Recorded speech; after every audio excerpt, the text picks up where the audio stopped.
Welcome back in the next lecture of electrostatics.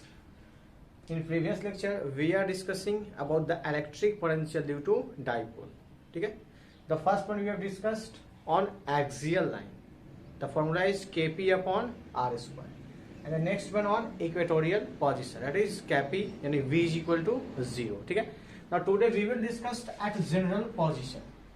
मतलब किसी भी जनरल पोजीशन पर हमें इलेक्ट्रिक पोटेंशियल निकालना हो तो कैसे कैलकुलेट करेंगे हम लोग। और ये डेरिवेशन आपके एनसीईआरटी बुक में भी दिया हुआ है, ठीक है ना। तो समझिएगा थोड़ा सा अच्छे से, क्योंकि डेरिवेशन थोड़ा सा कॉम्प्लिकेशन है इसमें, ठीक है ना, कॉम्प्लिकेटेड है, पर इसको हम लोग आसानी से समझेंगे, बताएंगे। इस वीडियो के लेक्चर के बाद आपको पूरा का पूरा डेरिवेशन टिप ऑफ टंग हो जाएगा। बात समझ में आ रहा है ना। देखिए ध्यान से यहाँ पर कि हमें क्या करना है कि डिस्टेंस आर पे निकालना है, जो कि थीटा एंगल बना रहा है किससे, डाइपोल से। तो बस बेस्ड ऑन क्वेश्चन हम लोग क्या करेंगे, पहले डिजाइन बनाएंगे, स्ट्रक्चर बनाएंगे हम लोग। देखिए ध्यान से, क्या है हमारे पास, एक माइनस क्यू चार्ज, ठीक है, एंड दूसरा प्लस क्यू चार्ज। कितने सेपरेशन पे रखा हुआ है, 2a सेपरेशन पे रखा हुआ है, ठीक है। ये हमारा डाइपोल समझ में आ रहा है। चलिए अब डाइपोल में r डिस्टेंस पे बनाना है, तो हमेशा बताया है कि डिस्टेंस हमेशा कहां से मेजर करते हैं, सेंटर ऑफ डाइपोल से। तो हमने क्या किया, सेंटर ले लिया, ठीक है ना। इस सेंटर से हमने क्या ड्रॉ करना है कि थीटा एंगल बनाते हुए r डिस्टेंस मेजर करना है। तो मान लीजिए हमारा ये डिस्टेंस r जो है वो ये पोजीशन है, जो एंगल कितना बना रहा है, बात समझ में आ रही है यहाँ तक, कोई दिक्कत नहीं ना। चलिए ये एंगल हमारे पास क्या है, थीटा है। अब हमें इस पोजीशन पर निकालना है पोटेंशियल। तो सिंपल सा तरीका है, पोटेंशियल निकालने के मेरे पास एक ही तरीका हुआ है, V is equal to k Q upon are, किसी भी पॉइंट चार्ज के कारण। यानी यहाँ जो पोटेंशियल निकलेगा वो V equal to k Q upon are, यानी इस प्लस क्यू के चार्ज और माइनस क्यू के कारण। बात समझ में आ रही है ना। यानी यहाँ टोटल पोटेंशियल जो होगा वो हो जाएगा हमारे पास V1 प्लस V2। अब रही बात V1 और V2 कैलकुलेट कैसे करेंगे, ठीक है ना। चलिए तो हम बात करते हैं V1 due two plus Q charge.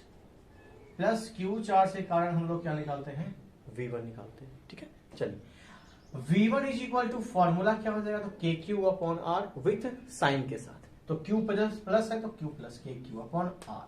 अब यहाँ आर क्या था मेरे पास, तो आर है डिस्टेंस, कहां से कहां तक, चार्ज और पॉइंट के बीच का। यानी हमारे पास ये डिस्टेंस हमें फाइंड करना है। बात समझ में आ रही है, ये डिस्टेंस हमें फाइंड करना है, क्योंकि ये हमारे लिए क्या हो जाएगा, आर हो जाएगा। सिमिलरली हमें आर यहां भी फाइंड करना पड़ेगा। बात समझ में आ रही है ना। यानी हमारे पास बस आर कैलकुलेट करना है, बस माइंड में यही रखना है कि हमें आर कैसे फाइंड होगा। बात समझ में, बस आर को फाइंड करने के लिए हम पूरे ज्योमेट्री को सोल्व करेंगे, ठीक है ना। तो चलिए समझिए यहाँ पर, चलिए आर हमें फाइंड करना है। चलिए ये एंगल थीटा है, तो यहां से ये एंगल को भी हम लोग क्या मान सकते हैं, ठीक है। चलिए अब कैलकुलेट करते हैं हम लोग वैल्यू। हमारे पास गिवन है यहाँ से यहाँ आर, क्या दिया हुआ है, आर वैल्यू दिया हुआ है। हमें ये वैल्यू फाइंड करना है। मान लीजिए ये वैल्यू आपके पास जो है वो x1 है, और ये है वैल्यू मान लीजिए x2। चलिए हम लोग V1 मान रहे हैं तो इसको मानते हैं x1 एंड इसको मानते हैं x2, ठीक है। चलिए फाइंड करने की कोशिश करते हैं हम लोग। चलो समझिएगा, थोड़ा सा समझिएगा, देखिएगा ये दो लाइन हमारे पास ऐसे है ना। चलिए कहता क्या है कि अगर मान लीजिए हम यहां से एक लाइन परपेंडिकुलर, जो कि यहां से स्ट्रेट जा रहा है और ये इसको परपेंडिकुलर कट कर रहा है, इसकी वैल्यू मान लीजिए 5 है। नॉर्मल सी बात है, इसकी वैल्यू कुछ ना कुछ तो ग्रेटर ही होगा, 7 है। अगर हम इससे जस्ट इसके एंड पॉइंट से एक ऐसा लाइन ड्रॉ करते हैं कि जो जस्ट परपेंडिकुलर हो जाता है दूसरे लाइन से, तो बताइए तो क्या इस लाइन की वैल्यू हम निकाल सकते हैं, इतना का तो निकाल सकते हैं। अगर ये लाइन यहां से परपेंडिकुलर जा रहा है, तो अगर इसकी वैल्यू 5 है तो नॉर्मल सी बात है इसकी वैल्यू कितनी आएगी, 5 है। तो बताइए बचा हुआ लाइन कितना हो जाएगा, क्या 2 मीटर हो जाएगा।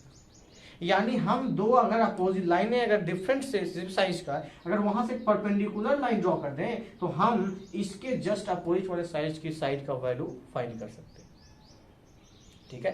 तो हम यहां पर वही सेम चीजें करें। असल में हम करेंगे क्या, तो हम क्या करेंगे, यहां से एक लाइन ड्रॉ कर लेंगे अपने मन से, ठीक है, जो कि x2 से क्या है, परपेंडिकुलर है, ठीक है। सिमिलरली यहां से भी हमने क्या किया कि ड्रॉ कर लिया, परपेंडिकुलर ड्रॉ कर लिया। दो लाइनें आपको दिख रही है यहां तक। अब परपेंडिकुलर ड्रॉ करने से फायदा क्या हुआ?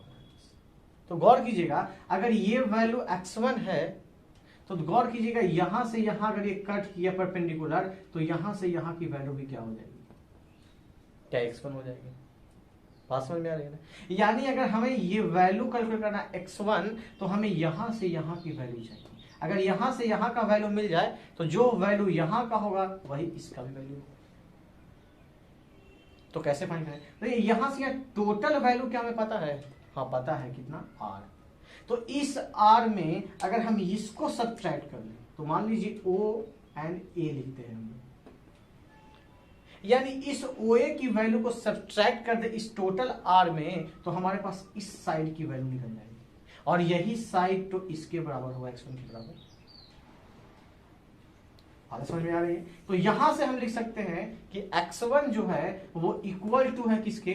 R minus OA। इतना क्लियर हो रहा है बातें? यानी x1 जो हमारे पास आएगा वो आएगा R minus OA। R minus OA। चलिए अब R माइनस OA कैसे फाइंड करें हम लोग? तो R माइनस, अब OA की वैल्यू कैसे फाइंड करें? तो गौर कीजिएगा ये 2A है ना, तो क्या इसको A और इसको भी A लिख सकते हैं? लिख सकते हैं, नॉर्मल सी बात है। अगर ये परपेंडिकुलर लाइन है तो क्या ये एक राइट एंगल ट्रायंगल दिख रहा है? अगर ये राइट एंगल ट्रायंगल है तो ये परपेंडिकुलर के 90 डिग्री के सामने साइड क्या कहलाता है वैसा? हाइपोटेन्यूज, जिसकी वैल्यू हमें पता है A। अगर हाइपोटेन्यूज पता है A और ये वैल्यू हमें फाइंड करना है और थीटा है तो क्या ट्रिगोनोमेट्रिक रेशियो यूज कर सकते हैं? तो कर सकते हैं। परपेंडिकुलर थीटा जिससे सटा हुआ तो उसको बेस मानते हैं। क्या मानते हैं? बेस। तो अगर ये बेस है हमारे पास, इस बेस की वैल्यू फाइंड करना है और हाइपोटेन्यूज पता है तो बेस और हाइपोटेन्यूज में कौन रिलेशन देता है? सबको पता है, cos थीटा देता है। बेस अपॉन हाइपोटेन्यूज होए बताइए, तो बेस की वैल्यू हम OA लिख सकते हैं, हाइपोटेन्यूज की वैल्यू क्या हम A लिख सकते हैं। तो यहां से OA की वैल्यू क्या? A cos थीटा हम आ सकता है यहां से, कोई दिक्कत किसी को नहीं है। यानी OA is equal to A cos theta आ गया हमारे पास। क्या यहां पर हम A cos थीटा लिख दें? क्या x1 की वैल्यू हमें मिल गई?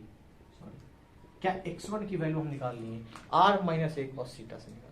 कैसे निकाले? बस परपेंडिकुलर ड्रॉ कर लिए। सिमिलरली हमें यहां फाइंड करना है x2।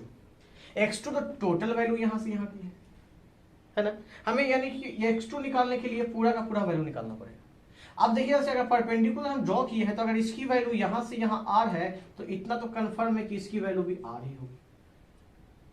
ठीक है, ये O है, ठीक है, ये मान ले पॉइंट हमारा B है। यानी यहां से यहां का डिस्टेंस अगर हम R में ऐड कर दें, R में यहां से B और ये एक माइनस Q के बीच का डिस्टेंस है, इसको ऐड कर लें तो हमें टोटल x2 की वैल्यू निकल जाएगी। यानी x2 हमारे पास हो जाएगा R प्लस ये वैल्यू। अब ये वैल्यू कैसे निकालें? तो गौर कीजिएगा, फिर से ध्यान दीजिएगा, ये 90 डिग्री है, ये हाइपोटेनस है और ये बेस है। तो अगर बेस है तो बेस अपॉन हाइपोटेनस। क्या फिर से cos थीटा लिखेंगे? अगर cos थीटा लिखेंगे यहां के लिए भी तो cos theta is equal to same हमारे पास आता है क्या? बेस अपॉन हाइपोटेनस में क्या आ जाएगा? A। तो B इज इक्वल टू यहां भी A cos थीटा ही आता है। तो R plus A cos theta. बस डेरिवेशन क्लियर। बस समझना ये कि x1 और x2 कैसे फाइंड करते हैं। यानी बस ज्योमेट्री याद रखना है कि दो परपेंडिकुलर लाइन ड्रॉ करेंगे हम लोग, उस परपेंडिकुलर लाइन से हम लोग क्या करेंगे? साइड को कंपेयर कर लेंगे R डिस्टेंस से। दोनों साइड को R से कंपेयर कर लिए हम लोग, यहां वैल्यू सब्ट्रैक्ट हो गया, यहां वैल्यू ऐड हो गया। एक में minus A cos theta subtract हो गया, एक में plus A cos theta add हो गया। अब x1 x2 निकल गया तो इसके बाद तो सिर्फ क्या है? सॉल्यूशन। क्या है? सॉल्यूशन। यानी V1 इज इक्वल टू क्या आ जाएगा हमारे पास? तो KQ upon R minus A cos theta. अगर बात करें हम V2 की तो V2 due to minus Q charge. Minus Q की बात करते थे, V2 इज इक्वल टू क्या? माइनस हो जाएगा हमारे पास R plus A cos theta. अगर V1 और V2 हमारे पास आ चुका है तो बताइए फाइनल पोटेंशियल डिफरेंस निकालने का फॉर्मूला क्या है मेरे पास? V1 plus V2। अगर V1 है तो V1 मेरे पास आ चुका है KQ upon R minus A cos theta. Minus है तो माइनस देंगे हम लोग K Q upon R plus A cos. Clear यहाँ तक, कोई डाउट? चलिए अब हम के क्यू को कॉमन ले लेते हैं तो बचेगा क्या हमारे पास, तो सिमिलरली बचेगा R minus A cos theta minus 1 upon R plus A cos theta. इसके बाद क्या है हमारा कैलकुलेशन, यहां तक हो गया हमारे पास।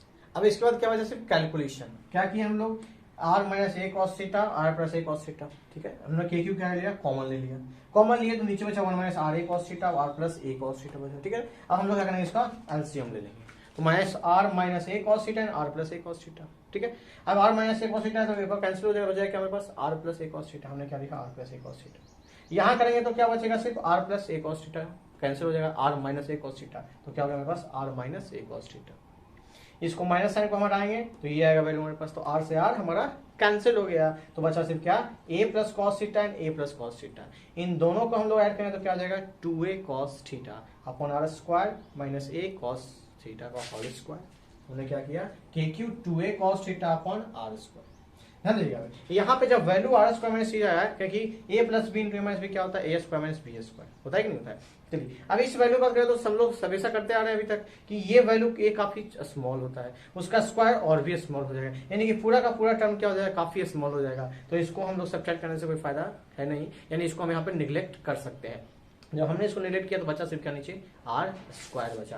तो मेरे पास फॉर्मूला गया v equal to k q into 2a cos theta upon are square. अब q इंटू 2a तो हमेशा पढ़ते आ रहे हैं, क्या, इलेक्ट्रिक पोटेंशियल, डाइपोल मोमेंट, क्या, डाइपोल मोमेंट, ठीक है ना। तो चलिए v equal to q into 2a क्या हो गया, p हो गया and cos theta, that is called v equal to kp cos theta upon are square. तो ये रहा हमारा एनसीईआरटी का पूरा derivation at general point on general point due to dipole. तो डाइपोल लेकर आए, किसी भी जनरल पॉइंट पे इलेक्ट्रिक पोटेंशियल निकालना, उसका डेरिवेशन आपको समझ में आया। इसमें करना सिर्फ कुछ भी नहीं है, बस x1 और x2 की वैल्यू फाइंड करना है और उसी के लिए हमारे पास जो भी कंस्ट्रक्शन करना है वो करना है। बात समझ में आ रही है ना। तो हम लोग x2 x2 x1 x बस इसको समझ लीजिए, बाकी डेरिवेशन नॉर्मल सी है, v1 प्लस v2 के करते हुए हम लोग इसको सोल्व कर लेंगे। तो ये था हमारा जनरल पोजिशन का, ठीक है। चलिए इसको हम एक और आसानी से सोल्व कर सकते हैं अगर वेक्टर को यूज करते हुए। वेक्टर के तरीके से अगर डाइपोल हम जानते हैं कैसे क्वांटिटी है, वेक्टर क्वांटिटी है, अगर उस वेक्टर को यूज करके अगर हम सोल्व करें तो वहां पे हम आसानी से सोल्व कर सकते हैं कि किसी भी इलेक्ट्रिक पोटेंशियल किसी भी डाइपोल के कारण जनरल पॉइंट पर कितना होता है। तो हम लोग थोड़ा देख लेते हैं शॉर्ट ट्रिक, कैसे हम लोग शॉर्ट ट्रिक कैसे सोल्व कर सकते हैं electric potential at general point. चलिए देखते हैं हम लोग। चलिए हमने क्या किया, एक डाइपोल लिया, minus Q charge and plus Q charge, ठीक है। चलिए हमने क्या किया, सेंटर ऑफ डाइपोल से एक आर डिस्टेंस ले लिया, वीपी, जिस पॉइंट पे क्या निकालना है हमें, इलेक्ट्रिक पोटेंशियल। चलिए इतना सबको पता होगा कि इलेक्ट्रिक डाइपोल कैसी क्वांटिटी है, वेक्टर क्वांटिटी है। क्या है, वेक्टर क्वांटिटी, और इसका डायरेक्शन क्या होता है, -2 प्लस, क्या होता है, -2 प्लस। तो हमने क्या किया कि इस डाइपोल को एज ए वेक्टर मानते हुए हमने इस वेक्टर का डायरेक्शन ले लिया इसमें। सबको समझ में आ रही होगी, क्योंकि वेक्टर है तो डायरेक्शन होगा इसका। ये हमारा मान लीजिए डाइपोल है, ठीक है ना। चलिए अगर कोई वेक्टर क्वांटिटी है तो क्या वेक्टर का रिजोल्यूशन कर सकते हैं, नॉर्मल सी बात है, वेक्टर है तो रिजोल्यूशन कर सकते हैं हम लोग। तो हमने क्या किया, इस पी वेक्टर को रिजॉल्व कर लिया।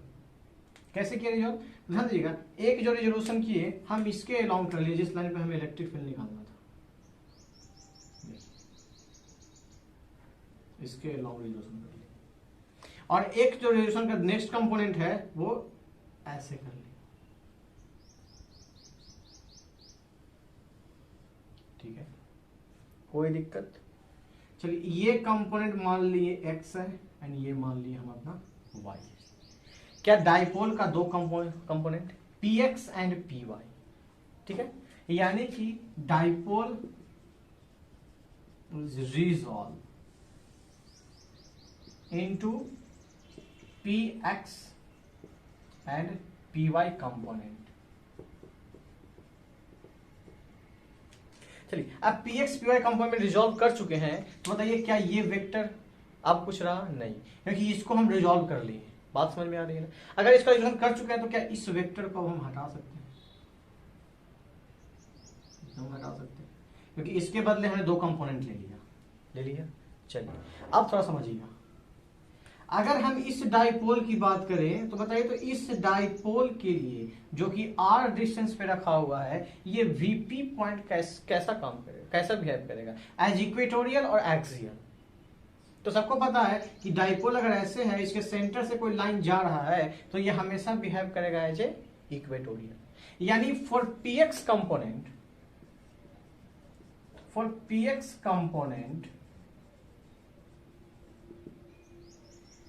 V at P is behaved as कौन सा, इक्वेटोरियल पॉइंट। अब अगर इक्वेटोरियल है तो बताइए Vx कितना हो जाएगा। तो हम जानते हैं इक्वेटोरियल पॉइंट पर डाइपोल के कारण इलेक्ट्रिक पोटेंशियल कितना होता है, 0 होता है। तो हमने क्या कर दिया, 0। बातें समझ में आ रही है यहाँ पे, कोई दिक्कत? यानी x पॉइंट यहाँ पर VP पर जो x कंपोनेंट का जो पोटेंशियल था वो तो 0 हो गया। दूसरा रहा कौन सा, y कंपोनेंट के लिए, ठीक है। तो फॉर PY कंपोनेंट की बात करें, ठीक है, PY का ये लाइन है ना। अब ये जो लाइन है वो, ये जो P पॉइंट है क्या अलोंग द डाइपोल है, और इसको बोलते हैं हम लोग एक्सियल पोजीशन। क्या बोलते हैं, एक्सियल पोजीशन। यानी फॉर PY कंपोनेंट VP कैसा है, एज ए एक्सियल पॉइंट। कैसा है, एक्सियल पॉइंट है। और अगर एक्सियल पॉइंट है तो एक्सियल पॉइंट पर कोई भी पोटेंशियल कितना होता था डाइपोल के कारण, तो Kp/r²। क्या होता है, Kp/r²। अब है क्या कि PY की वैल्यू है कितना, तब तो Kp/r² वैल्यू पुट करेंगे। तो गौर करना, अभी हमारे पास P था इस लाइन में, था ना, और यहां से एंगल थीटा था। क्या था, थीटा। बताइएगा, अगर एंगल थीटा है तो P का अगर रेजोल्यूशन करते हैं तो PY PX में किए हम लोग, और जहां एंगल सटा उसका वैल्यू कॉस। यानी PY कंपोनेंट की वैल्यू कितनी हो जाएगी, P cos थीटा। इसकी वैल्यू कितनी है, P sin थीटा। इसके वैल्यू मतलब है नहीं, क्योंकि x कंपोनेंट कैसा बिहेव हो गया है, इक्वेटोरियल, तो पोटेंशियल कितना हो गया, 0। PY कैसा बिहेव कर रहा है जी, एक्सियल पर। फॉर्मूला क्या होता है, Kp/r²। P है कितना y कंपोनेंट में, P cos थीटा। यानी Vy जो हमारे पास आ जाएगा वो हो जाएगा Kp cos थीटा/r²। क्या हो जाएगा, Kp cos थीटा/r²। बातें समझ में आ रही है। अगर Kp cos थीटा/r² हो चुका है, अब बताइए कि टोटल पोटेंशियल कितना हो गया हमारे पास। तो टोटल पोटेंशियल की बात करें तो हो जाएगा Vx प्लस Vy। x कितना हमारे पास कंपोनेंट, 0। Vy कितना हमारे पास, Kp cos थीटा/r²। तो यहां से हमारे पास टोटल पोटेंशियल कितना आ गया, Kp cos थीटा/r²। यानी अगर हम वेक्टर का यूज करके सोल्व करें तो आसानी से हम लोग सोल्व कर सकते हैं Kp cos थीटा/r²। बस दो कंपोनेंट में तोड़ देना है पोटेंशियल को, एक कंपोनेंट दूसरा y कंपोनेंट में, दोनों की वैल्यू निकाल देनी है, एक होगी P cos थीटा, एक होगी P sin थीटा। अब दोनों पोटेंशियल के लिए, यानी दोनों डाइलेक्ट्रिक डाइपोल के लिए इस P पॉइंट का पता कर लेना है, वो क्या, पोजीशन, एक्सियल है फिर इक्वेटोरियल है। तो समझ में आया कि Px के लिए तो इक्वेटोरियल हो गया, और जानते थे इक्वेटोरियल क्या होता है, 0 होता है। इसलिए Px कंपोनेंट के लिए Vx कितना हो गया, 0 हो गया। Py की जब बात आई तो Py के सामने अलोंग लाइन चल रहा था, तो इसको बोलते हैं एक्सियल पोजीशन। और एक्सियल पोजीशन में हमने ड्राइव किया था, फॉर्मूला था Kp/r²। P की वैल्यू है कितना, तो अगर P इधर इतना था तो थीटा के साथ ये कितना हो जाएगा कंपोनेंट, P cos थीटा हो जाएगा। तो वैल्यू कितनी हो जाएगी, Kp cos थीटा/r²। x निकल गया, y निकल गया, दोनों को ऐड कर दिए, क्या टोटल पोटेंशियल निकल गया, तो हो गया हमारे पास Kp cos थीटा/r²। तो इस डाइपोल को वेक्टर के तरीके से याद कंपेयर करके हम इसको सोल्व कर सकते हैं कि आखिर पोटेंशियल कितना होता है किसी भी जनरल पॉइंट पर। तो ये था हमारा electric potential due to dipole. तो तीनों डेरिवेशन अच्छे से कंप्लीट कर लीजिए, और कोई भी दिक्कत हो तो आप कमेंट कर सकते हैं, ठीक है।